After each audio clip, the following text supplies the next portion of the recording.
વર્ગમૂળનું સાદુરૂપના આ વર્ગમાં તમારું સ્વાગત છે. તેથી આપણે પરિભાષાથી થોડી અલગ શરૂઆત કરી. તમને કદાચ આશ્ચર્ય થશે કે વર્ગમૂળ એટલે શું. હું તમને જણાવું. મારે પેનને થોડી ઠીક કરવી પડે, ખરું? વર્ગમૂળ એટલે માત્ર એ, અથવા તમે કદાચ વર્ગમૂળની સંજ્ઞા બોલવાથી વધારે પરિચિત. તેથી આ પરિભાષાથી અલગ રીતે ચાલો આપણે વર્ગમૂળના સાદા રૂપનો ખરેખર અર્થ સમજીએ. અને કેટલાક લોકો એવી દલીલ કરશે કે આપણે ખરા અર્થમાં શું કરવા જઈ રહ્યા છીએ, જે તેને વધારે અગવડ ભર્યું બનાવે છે. પણ ચાલો જુઓ, મને પૂછવા દો. જો હું તમને 36નું વર્ગમૂળ જણાવવાનું કહીશ તો તમે કહેશો કે ઓહો, આ તો સહેલું છે, તે માત્ર 6 ગુણ્યા 6 બરાબર થાય. અથવા તમે માત્ર એમ કહેશો કે 36નું વર્ગમૂળ 6 થાય. હવે જો હું તમને એમ પૂછું કે 72નું વર્ગમૂળ કેટલું? આપણે જાણીએ છીએ કે 72 એટલે 36 ગુણ્યા 2, ખરું? તેથી આપણે તે લખીએ, 72નું વર્ગમૂળ બરાબર 36 ગુણ્યા 2 નું વર્ગમૂળ, ખરું ને? આપણે ફક્ત 72 ને 36 ગુણ્યા 2 એ રીતે લખ્યા છે. અને જો તમે પગલા 3ના ઘાતના નિયમને યાદ રાખ્યા હોય તો વર્ગમૂળ એ કોઈકની 1/2 ઘાત બરાબર થાય. તો ચાલો આપણે તેને તે સ્વરૂપે લખીએ. અને હું આ સ્વરૂપે માત્ર તમને વર્ગમૂળનું સાદું રૂપ આપી શકાય એ દર્શાવવા માટે જ લખું છું. અને તે હકીકતમાં કોઈ નવો વિચાર નથી. તેથી આ 36 ગુણ્યા 2 ની 1/2 ઘાત બરાબર થાય, ખરું કે? કારણ કે વર્ગમૂળ બરાબર 1/2 ઘાત થાય. અને આપણે ઘાતના નિયમથી જ શીખ્યા કે જ્યારે તમે બે સંખ્યાઓનો ગુણાકાર કરો અને તેની 1/2 ઘાત કરો, તે બરાબર છે દરેક સંખ્યાની 1/2 ઘાત કરીને તેનો ગુણાકાર કરવા બરાબર જ થાય, ખરું ને? તે બરોબર છે. તે 2ના વર્ગમૂળના 36 વખત ગુણાકાર કરવા બરાબર જ થાય. અને આપણે 36નું વર્ગમૂળ શું થાય તે મેળવી ચૂક્યા છીએ. તે 6. તેથી તે 6 વખત 2ના વર્ગમૂળ સમાન થાય. અને તમને કદાચ આશ્ચર્ય થશે કે હું શા માટે વર્ગમૂળ બદલવા માટે આ રીતે વર્ગમૂળના ચિહ્નને શા માટે 1/2 ઘાતથી દર્શાવું છું. અને હું તે માત્ર ઘાતના નિયમોનો વિસ્તાર દર્શાવવા માટે એમ કરી રહ્યો છું. આ કોઈ નવો નિયમ કે સિદ્ધાંત નથી. તેમ છતાં હું ધારી શકું કે દેખીતી રીતે જે સમાન સિદ્ધાંત લાગતા નથી, હું માત્ર એમ દર્શાવવા માંગુ છું. તેથી ચાલો આપણે બીજો કોયડો ઉકેલીએ. હું વિચારું છું કે આપણે જેમ વધુ ને વધુ કોયડાઓનો ઉકેલ મેળવીશું તેમાં વધારે સરળ બનતું જશે. 50નું વર્ગમૂળ. સારું, 50નું વર્ગમૂળ 50 બરાબર 25 ગુણ્યા 2 થાય. અને આપણે જાણીએ જ છીએ, જેના આધારે આપણે આ કર્યું છે તે ખરેખર માત્ર ઘાતનો નિયમ જ છે. 25 ગુણ્યા 2 નું વર્ગમૂળ બરાબર 25 વખત 2 નું વર્ગમૂળ, બંને એક સમાન છે. આપણે 25નું વર્ગમૂળ કેટલું થાય તે જાણીએ જ છીએ, તે 5 થાય. તેથી તે ફક્ત 5 વખત 2ના વર્ગમૂળ જેટલું જ થાય. હવે તમે કદાચ કહેશો કે ઓહો, તમે આ ખૂબ સરળ બનાવી દીધું. પણ તમે 50ના 2 ભાગ 25 અને 2 પડે તે કેવી રીતે જાણ્યું? શા માટે હું 50ના વર્ગમૂળને 5ના અને 10ના વર્ગમૂળ તરીકે ના લઈ શકું? અથવા તે 50ના વર્ગમૂળ બરાબર, ખરેખર હું વિચારું 1 અને 50. મને 50ના બીજા અવયવો ખબર નથી. કોઈ પણ રીતે હું હાલ પૂરતું આ પ્રમાણે નહીં કરું. શા માટે મેં 25 અને 2 લીધા? કારણ કે હું 50નો એવો અવયવ શોધતો હતો કે જે સૌથી મોટો હોય અને પૂર્ણ વર્ગ પણ હોય. અને આ 25 છે. જો મેં 5 અને 10 લીધા હોત તો હું ખરેખર આની સાથે કંઈ જ કરી શક્યો ન હોત. કારણ કે 5 અથવા 10 બેમાંથી કોઈ પૂર્ણ વર્ગ નથી. અને આ જ પ્રમાણે 1 અને 50 સાથે થાય. તેથી તમે તે વિશે આ રીતે વિચારી શકો. મુખ્ય સંખ્યાના અવયવ વિશે વિચારો અને પછી તેમાંથી કોઈ પૂર્ણ વર્ગ અવયવ હોય તેને લઈ લો. અને તેનો કોઈ યાંત્રિક રસ્તો નથી. તમારે પૂર્ણ વર્ગને ઓળખતા શીખવું પડશે અને તમે કદાચ તેનાથી પરિચિત થઈ જશો, જેમ કે 1, 4, 9, 25 વગેરે વગેરે. અને કદાચ આમ કરવાથી તમે ખરેખર પૂર્ણ વર્ગને ઓળખતા થઈ જશો.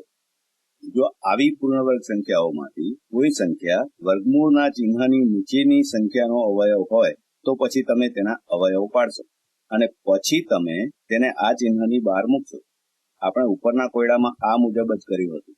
ચાલો આપણે થોડા વધારે દાખલા ગણીએ. 7 વખત 27નું વર્ગમૂળ બરાબર કેટલા? અને જ્યારે હું 7ને તેની જ જમણી બાજુએ લખું ત્યારે તેટલી વખત 27નું વર્ગમૂળ થાય એવો અર્થ થાય. ચાલો આપણે 27ના બીજા કયા અવયવો પડે તેના વિશે વિચારીએ. અને આમાંથી જો કોઈ સંખ્યા પૂર્ણ વર્ગ હોય તો 3 એ 27 નો અવયવ છે, પણ તે પૂર્ણ વર્ગ નથી. 9 છે, તેથી આપણે કહી શકીએ 7. તે બરાબર 7 વખત 9 ગુણ્યા 3 નું વર્ગમૂળ. અને હવે આ નિયમના આધારે આપણે માત્ર તે શીખ્યા કે તે બરાબર 7 વખત 9 નું વર્ગમૂળ ગુણ્યા 3 નું વર્ગમૂળ. કારણ કે 9 નું વર્ગમૂળ 3 છે, તેથી તેના બરાબર 7 ગુણ્યા 3 ગુણ્યા 3 નું વર્ગમૂળ થાય, જે 21 ગુણ્યા 3 ના વર્ગમૂળ બરાબર થાય. થઈ ગયું? ચાલો આપણે બીજો એક દાખલો ગણીએ. 9 ગુણ્યા 18 નું વર્ગમૂળ કેટલું થાય? ફરી એક વખત 18 ના અવયવો કયા કયા થાય? આપણી પાસે 6 અને 3 છે. 1 અને 18 આ બધામાંથી એક પણ અવયવ પૂર્ણ વર્ગ નથી, પણ આપણી પાસે 2 અને 9 છે, અને 9 એ પૂર્ણ વર્ગ છે. તેથી ચાલો આપણે તેને લખીએ. તેના બરાબર 9 વખત 9 ગુણ્યા 2 નું વર્ગમૂળ થાય, જે 9 વખત 2 નું વર્ગમૂળ, જે 2 વખત 9 ના વર્ગમૂળ સમાન થાય, જે 9 વખત 2 ના વર્ગમૂળ ગુણ્યા 3 બરાબર થાય, ખરું ને? જે 3 9 નું વર્ગમૂળ છે, જેના બરાબર 27 વખત 2 નું વર્ગમૂળ થાય. આપણે ત્યાં સુધી તો આવી ગયા. આશા રાખું કે તમે આ કોયડાનો હેતુ સમજી શકો છો. ચાલો આપણે બીજો એક દાખલો લઈએ. 4 ગુણ્યા 25 નું વર્ગમૂળ કેટલું થાય? 25 જાતે જ પૂર્ણ વર્ગ છે. આ પ્રકારના કોયડાઓ ખૂબ જ સહેલા હોય છે, કે જે એક યુક્તિ વાળા હોય છે. 25 તેની જાતે જ પૂર્ણ વર્ગ છે. તેનું વર્ગમૂળ 5 છે, તેથી આ 4 ગુણ્યા 5 બરાબર થાય છે, જે 20 બરાબર છે. 25 નું વર્ગમૂળ 5 થાય છે. ચાલો આપણે એક બીજો દાખલો ગણીએ. 3 ગુણ્યા 29 નું વર્ગમૂળ કેટલું થાય? 29 ના ફક્ત 2 જ અવયવો પડે છે. તે ફક્ત 1 અને 29, અને બંને અવિભાજ્ય સંખ્યાઓ છે, અને આમાંથી એક પણ સંખ્યા પૂર્ણ વર્ગ નથી. તેથી આપણે તેનું આગળ સાદુરૂપ આપી શકતા નથી. તો આ પહેલાથી જ સાદુરૂપ આપેલ સ્વરૂપ છે. ચાલો આપણે થોડા વધારે દાખલા ગણીએ. 7 ગુણ્યા 320 નું વર્ગમૂળ કેટલું થાય? તો ચાલો આપણે 320 વિશે વિચારીએ. આપણે આવી મોટી સંખ્યાઓને અમુક ક્રમાનુસાર પદથી ઉકેલીશું. હું તે જોઈને કહી શકું તે 4 જેવું લાગે છે. ખરા અર્થમાં અહીં 16 જશે, કારણ કે 16 એ 32 નો અવયવ છે. તેથી ચાલો આપણે તેને ઉકેલવાનો પ્રયત્ન કરીએ. તેથી 16 ગુણ્યા 20 ના વર્ગમૂળ ગુણ્યા 7 સમાન થાય, જેની સમાન 7 ગુણ્યા 16 નું વર્ગમૂળ ગુણ્યા 20 નું વર્ગમૂળ થાય. 7 ગુણ્યા 16 નું વર્ગમૂળ 16 નું વર્ગમૂળ 4 થાય. તેથી 7 ગુણ્યા 4 બરાબર 28 થાય. તેથી આ રીતે 28 ગુણ્યા 20 નું વર્ગમૂળ થાય. હવે આપણે આગળ શું કરી શકીએ? ખરેખર હું વિચારું છું કે આપણે 20 ના હજુ વધારે અવયવો પાડી શકીએ, કારણ કે 20 બરાબર 4 ગુણ્યા 5 થાય.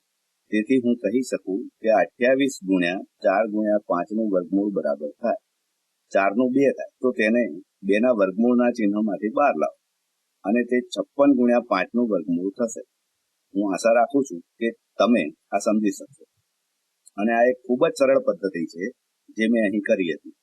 જ્યારે મેં 320 ને જોયા ત્યારે હું એ જાણતો નહોતો કે આમાં કયો સૌથી મોટો અંક પૂર્ણ વર્ગ હશે. 64 એ અહીં આપણને આ રીતે મળ્યો. પણ માત્ર સંખ્યા તરફ જુઓ. મેં કહ્યું હતું તે પ્રમાણે હું જાણતો હતો કે 4 ને લઈ શકીએ, તેથી મેં ફક્ત 4 ને જ લીધા. અને પછી કહો, ઓહો, 4 ગુણ્યા 80 સમાન છે, અને પછી મારે 80 ના અવયવો પાડવાના હતા. આ કેસમાં મેં 32 લીધા, અને તે મને ગમ્યા. તે 16 લેવા બરાબર છે, અને મેં પહેલા 16 ના અવયવો પાડ્યા. જ્યારે મેં 16 નું વર્ગમૂળ લીધું અને બહારની રકમને 4 સાથે ગુણી, અને આ રીતે મને 28 મળ્યા. પણ પછી મેં અંદરની સંખ્યાને ઘટાડી અને બોલ્યો, વાહ, હજુ આ રકમને પૂર્ણ વર્ગ વડે ભાગી શકાય છે, હજુ તેને 4 વડે ભાગી શકાય છે. અને તે પ્રમાણે જ્યાં સુધી જરૂરી લાગી અવિભાજ્ય સંખ્યા કે એવી સંખ્યા જેને વધારે ઘટાડી શકાય નહીં ત્યાં સુધી કર્યું, અને તેને કોઈ અવિભાજ્ય નથી. તેથી આશા રાખું છું કે તમે વર્ગમૂળનું સાદુરૂપ કેવી રીતે આપવું તે ખૂબ જ સારી રીતે સમજી શક્યા હશો. તે ફક્ત ઘાતના નિયમો કે જે તમે પહેલેથી જ શીખી ગયા છો તેનો વિસ્તાર જ છે. અને જેમ તમે આ વિભાગ પૂર્ણ કર્યો તેમ તમે ખૂબ જ સારી રીતે કરી શકશો. મજામાં રહો.